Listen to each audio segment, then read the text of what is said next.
We are desperate that we find ourselves with a government that we don't trust and we don't believe is trustworthy.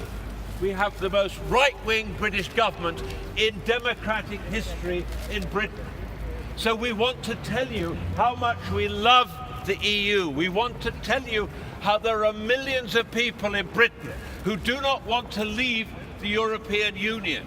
I don't know whether you can understand me in English or what language you speak who are listening, but please, if you can, understand that many, many, many Britons are distraught, in anguish about the idea of leaving this wonderful collection, this wonderful alliance of countries in the EU. We want to work with you together to try to solve our common problems. We want to work on maintaining peace in Europe. We want to work on maintaining strong cultural links in Europe. We want our businesses to be able to work closely together. We want to be able to be a part of this great thing that's going on here, because we love international cooperation. We do not think, unlike many British people, we do not think we are special. We are just one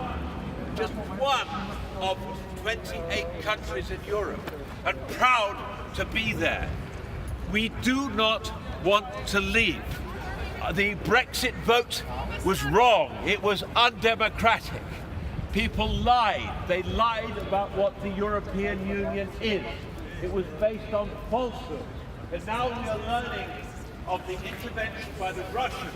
We're learning of the interventions by this organization called Cambridge Analytica, where the far right have helped manipulate the Donald Trump election and have helped disturb and distort the result in Brexit.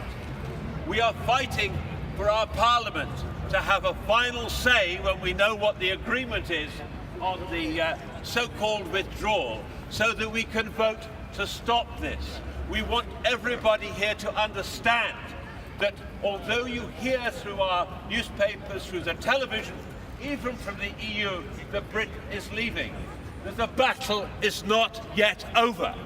We are fighting until the end. And as someone said to us yesterday, quoting Winston Churchill, this is only the end of the beginning of these discussions about our departure. There is much to happen yet. We don't have any sensible agreement at all in terms of finding a way to leave. And we think that our government is wholly incompetent and is failing to be responsible in recognizing its obligations to speak the truth to the British people. The former British Prime Minister John Major said this, that you should not only speak truth unto power, but you should speak the truth to the people. And that is what is not happening in Britain. Do not let it happen in any other countries. You must speak the truth to the people and tell them actually what is going on. You will know that throughout the world there are people on the right, there are nationalists who are trading in lies. The kind of techniques that the British government are using are the same as Goebbels used in the 1930s in Germany, which includes the so-called big lie.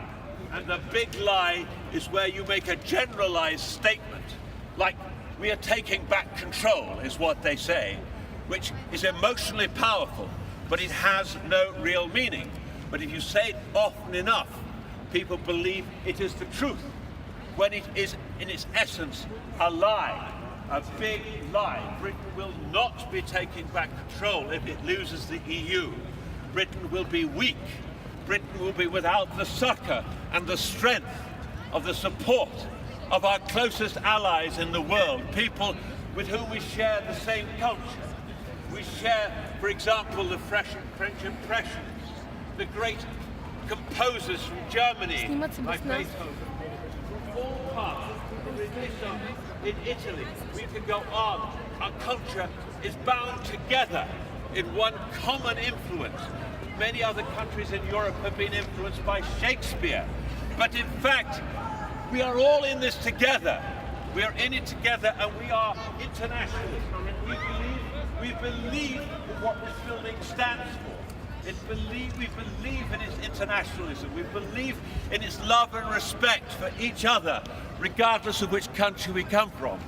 And forgive me for going on if someone would like to take over.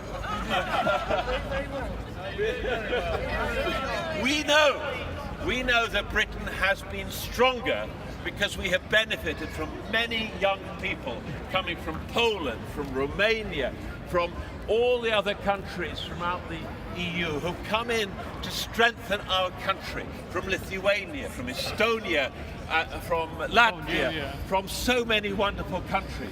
And these young people have come to Britain, and we have flourished with your being present, because my country is too full of old people like me. We need the youth of Europe in our country, and our government is committed to follow of saying you should discourage young, wonderful people, and other people, of course, from the mainland EU countries from coming to work and to live and make their livelihood. Well, what we say is, we embrace you. Please stand by us now in our moment of crisis. We as a country face the greatest political crisis in peacetime in British democratic history. We are in trouble, so please don't desert us. We do not want to leave you. And I would love to hear what someone else thinks, particularly if you're not UK. But you look, you can see, can you not see that we care? We really care about what is going on here. And those of you who are visiting Brussels from other countries may run the risk of doing what we have done, and that is being complacent. We were complacent about all the advantages. We took them for granted. Many people here have very little memory of the time before we were members of the EU. But I remember the 1970s, when Britain was what we call the economic basket case of Europe. In other words, that our economy was a shambles compared with the other main economies of Europe. I remember that. Many of us might remember, most do not remember how terrible it was in this country like the 1970s. But as we joined the EU, over time, we came to the point, which we were 2 years ago, of being the fastest growing country economically in Europe. And since we've announced Brexit, hello, I'm being spoken to by the police, or how do you do? How nice to meet you. Really? Okay, right here.